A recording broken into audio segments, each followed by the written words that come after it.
Konombo Hamidou a déjà disponibilisé les fonds, notamment puisque la plainte a pour objet 80 millions de francs CFA qui auraient été recouvrés par Maître Konombo Hamidou et qui n'a pas reversé donc à ses mandants. Notamment le cabinet Bouyan et ses clients l'ont mandaté à l'effet de recouvrer leur argent. Ça a tourné autour de 500 millions. Et il a pu recouvrer 87 millions environ. 86. C'est selon ses déclarations en tout cas. 86 millions qu'il a pu recouvrer. Et il a enlevé ses droits de recettes autour de 6 millions. Et le cabinet Bouyan lui reproche de n'avoir pas reversé l'argent. Alors que dans le même temps, il y a la société Nemba Burkina SARL qui réclame la même somme. Puisque c'est entre les mains d'une banque que le cabinet, Maître Konombo avait exécuté la décision concernant M. Agbonovi, Ka Innocent et autres. Ce sont des travailleurs, des ex-travailleurs de la société Nemba Burkina. C'était Burkina Équipement qui est devenu Nemba Burkina SARL. Donc, les ex-travailleurs avaient pris le cabinet Bouyan qui a initié une procédure judiciaire et les juges avaient condamné la société à reverser à ces ex-employés-là la somme d'environ 500 et quelques millions. Voilà. Et c'est dans ça qu'ils ont pris le titre et ils ont demandé, puisqu'il y avait l'exécution provisoire, ils ont demandé à Maître Konombo d'exécuter. Maître Konombo a exécuté et en cours d'exécution de la décision, et les avocats de la société Burkina Équipement qui est devenu Nemba Burkina SARL, leur avocat avait fait appel. Et quand il a fait appel, en appel, les juges ont dit que le droit qu'on avait accordé aux clients du cabinet Bouyan, là, les juges d'appel ont infirmé la décision. Ça veut dire que les ex-travailleurs là n'ont plus rien. Les 500 millions là, ils n'ont plus rien. Mais maintenant, comment quelqu'un qui n'a plus rien va encore venir déposer plainte contre l'huissier?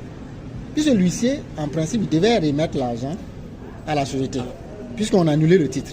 Mais pendant ce temps, il y avait des procédures en cours. Bon, des procédures en cours, l'huissier ne sait pas à qui remettre l'argent. La société dit d'envoyer l'argent. Les travailleurs disent de ne pas envoyer l'argent. Lui, il est au milieu. Donc, de sorte, l'argent a dû rester avec lui. Et c'est quand l'argent est resté avec lui qu'à un moment donné, lui, il espérait, comme dans le site de ses fonctions, il espère des entrées. Il a espéré des entrées. Et c'est dans ça qu'il avait pris l'argent pour faire autre chose, pour gérer son cabinet, dans l'espoir que d'ici la fin des poursuites là, que quand la décision va tomber, lui il remet l'argent à qui de droit? Parce que lui il ne savait plus. Il ne savait plus si c'est à Bouyan qu'il faut remettre. Il ne veut pas remettre à Bouyan. Et puis après, on va dire non, c'est à la société qu'il faut remettre l'argent. Bon, c'est dans ça qu'il est resté. Non, pour les avocats, on a ce qu'on appelle la CARPA. Pour la justice, il n'y a rien. C'est le même compte. Ils mettent tout dans le même compte. Voilà, tout ce qu'ils reçoivent comme l'argent, comme argent personnel et pour les clients, ils doivent mettre dans le même compte. Beaucoup de risques. Puisque s'il n'est même pas prudent, pour vérifier à chaque fois, il peut aller faire des retraits pour gérer les charges de son cabinet, alors que peut-être que c'est l'argent des gens qu'il a pris. Puisque quand on dépose l'argent là, ce n'est pas indiqué que c'est l'argent du client. Et quand le client vient dire, ah bon, j'ai appris que tu as pu recouvrer mon argent, il faut me remettre, que lui il part dans son compte maintenant, faire un chèque pour remettre au client, il va aller dans son compte pour enlever. Mais si le client part que le solde de ton compte là, ça ne couvre plus, tu as déjà utilisé ça pour tes charges, tu fais comment? Ou pour tes besoins personnels. Lui, dans son cas, il y a sa mère qui était malade dans la période, il devait la soigner à des millions, des interventions chirurgicales à un point fini, et malheureusement elle est décédée.